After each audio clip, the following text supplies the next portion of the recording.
ఓం గణేశ శారదా గురుభ్యో నమః. ఈరోజు కంచి పరమాచార్య చంద్రశేఖరేంద్ర మహాస్వామి వారు సూక్తుల్లో ఒక సూక్తిని మీకు మనవి చేస్తానండి. ఆయన అనేక పర్యాయాలు తన అనుగ్రహ భాషణంలో నుండి ఒక మాట చెబుతుండేవారు, ఏంటంటే స్వకర్మను వదలరాదు అని. స్వకర్మ అంటే ఏంటి అసలు? ఇప్పుడు మనకు భగవద్గీతలో కూడా ఏం చెప్పారంటే, జ్ఞానం కలిగిన తర్వాత అసలు కర్మలతో పని లేదండి. కర్మలు దేని వరకు అంటేనండి, ఆ జ్ఞానాన్ని పొందే వరకే కర్మలు అంటే వేదాంతంలో చెప్పేది కూడా. అందువల్ల ఏంటంటే ఇవి జ్ఞానాన్ని మనం ఎప్పుడైతే పొందుతామో అప్పుడు ఈ కర్మలు ఏమవుతాయిట, ఇప్పుడు ఒకటి జన్మ ఎప్పుడు కలుగుతుంది మనకి? పుణ్యపాపాల చేత కలుగుతుంది. కర్మ వల్ల ఏమొస్తుంది? మంచి పని చేస్తే పుణ్యం వస్తుంది, చెడ్డ పని చేస్తే పాపం వస్తుంది. అంటే కర్మల వలన మనకి పునర్జన్మ తప్పదు. మరి జ్ఞానం పొందినప్పుడు ఏమిటి? ఈ కర్మల్ని మనం ఏం చేయాలి అంటే వదిలిపెట్టడం కుదరదు. అదే ఆయన అన్నది, స్వామి చెప్పింది ఏంటంటే, ఈ కర్మను జ్ఞానోదయం అయ్యి కర్మ యొక్క అవసరం నీకు లేకపోయినా సరే స్వకర్మను వదిలిపెట్టరాదు. ఇదే భగవద్గీతలో చెప్పిన సారాంశం అని కూడా స్వామి చెప్పారండి. అప్పుడు ఇక్కడ మళ్ళీ చిన్న మెలికి చెప్పా, అది భగవానుడు భగవద్గీతలోని చెప్పారు, ఈ పరమాచార్యుల వారు కూడా అదే చెప్పారండి. ఏం చెప్పారంటే, మరి కర్మను చేస్తుంటే దానివల్ల పుణ్యం పాపం వస్తుంది కదండి, ఎలా స్వామి అనే దానికి సమాధానంగా వారే ఏం చెప్పారంటే, మనకి దాని యొక్క ఏమండి స్వధర్మాన్ని ఆచరిస్తూ దాని ఫలితాన్ని ఈశ్వరుడికి అర్పించాలి. ఇదండి ఆయన చెప్పింది. ఏంటనమాట, నువ్వు కర్మను ఆచరించు, కానీ దాని యొక్క ఫలితాన్ని మాత్రం నువ్వేం చేయాలంటే ఈశ్వరుడికి భగవదర్పణ బుద్ధితో కర్మలు చెయ్యి. ఇదే పరమాచార్యుల వారు చెప్పారు. ఇదే భగవద్గీత. ఇదండి భగవద్గీత సారాంశము కూడా ఇదే.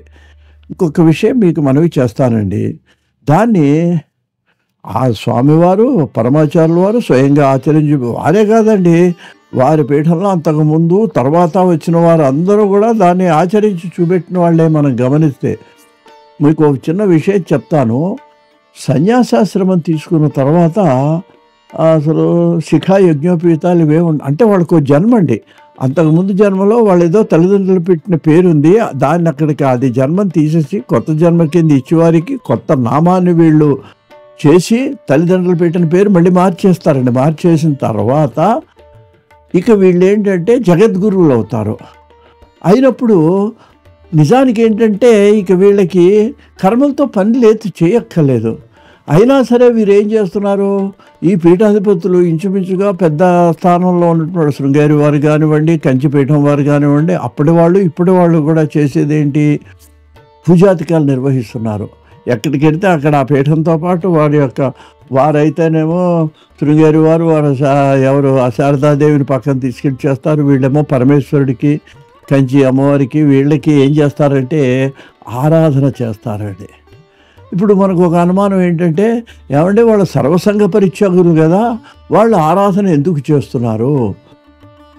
చేస్తున్నారు అంటే మనకు భగవద్గీతలోనే ఒక సమాధానం అదే, యద్యదాచరతి శ్రేష్ఠ తత్తదేవ ఇతరో జన. నిజానికి వాళ్ళ జ్ఞానం కలిగింది, అందువల్ల వాళ్ళ ఆరాధన మానేసి చేయొచ్చు, మాటలు చెప్పచ్చు మనకి. అప్పుడు మన వాళ్ళు ఏం చేస్తారంటే, అయ్యా కంచిపీఠాధిపతులే మనం పూజ చేయట్లేదు కదండి, మేమెందుకు చేయాలి, నాకు జ్ఞానం కలిగిందండి అంటాడు. అలా ఎక్కడ?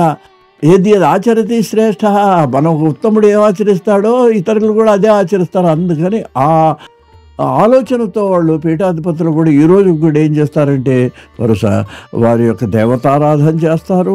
వారి తర్వాతనేమో మనం నిత్యం ఏ పనులైతే సత్కార్యాలు చేస్తుంటామో అవన్నీ కూడా వాళ్ళు నిర్వహిస్తున్నారండి. సంధ్యావందనాధికారులు చేస్తున్నారు. ఇవన్నీ ఎందుకు చేస్తున్నారంటే లోక సంగ్రహణార్థమే చేస్తున్నారు. కాబట్టి వారు చెప్పింది ఏంటనమాట, ఆ పరమాచార్యుల వారు చెప్పింది ఏంటంటే, నీ స్వకర్మను విడిచిపెట్టొద్దు, నీ ధర్మం ఏదైతే ఉందో అది ఆచరించు. మరి ఆచరించినప్పుడు ఎలాగండి పుణ్యపాపాలంటే అది కూడా భగవద్గీతలోనే సమాధానం చెప్పారని వారు మనకు హెచ్చరించారండి. ఏమనమాట? జ్ఞానాగ్ని, జ్ఞానం కలిగింది నీకు. సర్వకర్మాణి భస్మసాత్ కురితే అర్జున. జ్ఞానం ఎప్పుడైతే కలిగిందో అప్పుడు ఈ కర్మలన్నీ భస్మం అయిపోతాయి. ఆ తర్వాత చేసే కర్మలు భగవదర్పణ బుద్ధితో చేస్తావు. ఆ కృష్ణార్పణమనో, రామార్పణమనో, శివార్పణమనో చేసినప్పుడు కర్మ చేస్తుంటావే కానీ దాని ఫలితం నీకు రాదు అనేటువంటి విషయాన్ని వారు స్వామీజీ మనకి ఈ తమ యొక్క సందేశంలో చెప్పడం జరిగింది. కాబట్టి దాన్ని మీకు ఒకసారి మళ్ళీ నేను వారి మాటగా గుర్తు చేస్తున్నాను. స్వస్తి.